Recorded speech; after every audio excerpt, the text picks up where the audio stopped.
জাজৰিত সদৌ অসম গৰিয়া জাতীয় পৰিষদৰ অধিৱেশন উখল-মাখল পৰিৱেশৰ মাজেৰে আজিৰে পৰা আৰম্ভ।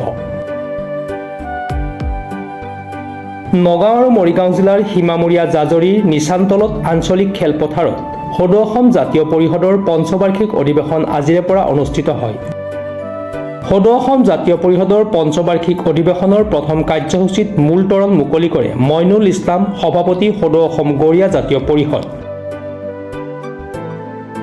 সদৌ অসম গৰিয়া জাতীয় পৰিষদৰ পতাকা উত্তোলন কৰে মিহিৰ আলীয়ে।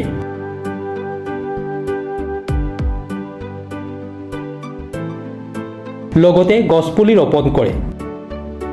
জাজৰিৰ জীয়ৰীৰ জীৱনগাথা জিজুৱাই অনুষ্ঠান অনুষ্ঠিত কৰা হয়।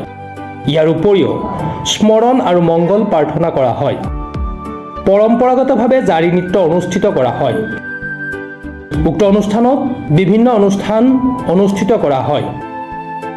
নগাঁও, মৰিগাঁও, হোজাই আৰু গুৱাহাটীকে ধৰি ৰাজ্যৰ বিভিন্ন জিলাৰ পৰা অহাৰ লগতে সদৌ অসম গৰিয়া জাতীয় পৰিষদৰ সাধাৰণ সম্পাদক মুকিব আহমেদৰ লগতে বিষয়ববীয়াসকলৰ জাজৰিবাসীৰ আমন্ত্ৰিত অতিথি কেইবাগৰাকীও বিশিষ্ট ব্যক্তি তথা স্থানীয় ৩ শতাধিক লোকে ভাগ লয়। গৰিয়া জাতীয় পৰিষদৰ 3দিনীয়া কাৰ্যসূচীৰ আজি প্ৰথম দিনৰ কাৰ্যসূচী আৰম্ভ হৈছে।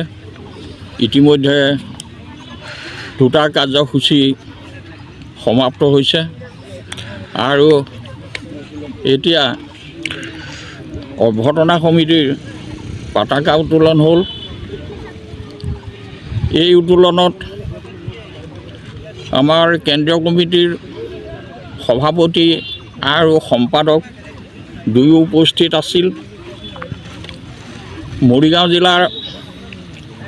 জিলা সমিতিৰ সভাপতি আতাউৰ ৰহমান দেৱ উপস্থিত আছে। আঞ্চলিক কমিটিৰ সভাপতি আমিনুৰ ৰহমান চাহাব উপস্থিত আছে আৰু লগতে সকলো বিষয়ববীয়া উপস্থিত আছে। মহিলাসকল উপস্থিত আছে। সকলোৰে উপস্থিতিত এই কাৰ্যসূচী সম্পাদন কৰা হ'ল। ইয়াত আমি ক'ব বিচাৰোঁ যে গৰিয়াসকল বহুত পুৰণা প্ৰাচীন এটা জনগোষ্ঠী। 800 বছৰৰ পুৰণি এই জনগোষ্ঠী। এই জনগোষ্ঠীয়ে অসমৰ ৰাইজৰ লগত মিলি, অসমবাসীৰ লগত মিলি অসমীয়াৰ লগত মিলি একাকাৰ হৈ কলা, কৃষ্টি, সংস্কৃতি সকলো দিশৰে উত্তৰণ ঘটালে আৰু বিভিন্ন দিশত অৱদান আগবঢ়াই আহিছে। যে আহোমসকলৰ আগৰ এই জনগোষ্ঠী এতিয়া আমি অসমীয়া বুলি পৰিচয় দিবলৈ আমাৰ এতিয়া প্ৰয়োজন নাই। সদৌ অসম গৰিয়া জাতীয় পৰিষদৰ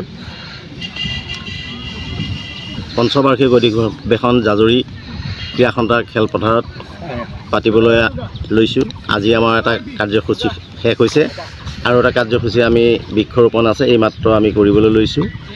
আমি সিঁচৰিত হৈ থকা সকলো গৰিয়া লোক, অসমীয়া সংস্কৃতিৰে জীয়াই থকা, অসমীয়াৰ হাৱা পানী খাই জীয়াই থকা সকলো একত্ৰিত হৈ অসমখন আগুৱাই নিয়াৰ যি মানসিকতা, এই মানসিকতা লৈ আমি আজি গৰিয়া একত্ৰিত হৈছোঁ।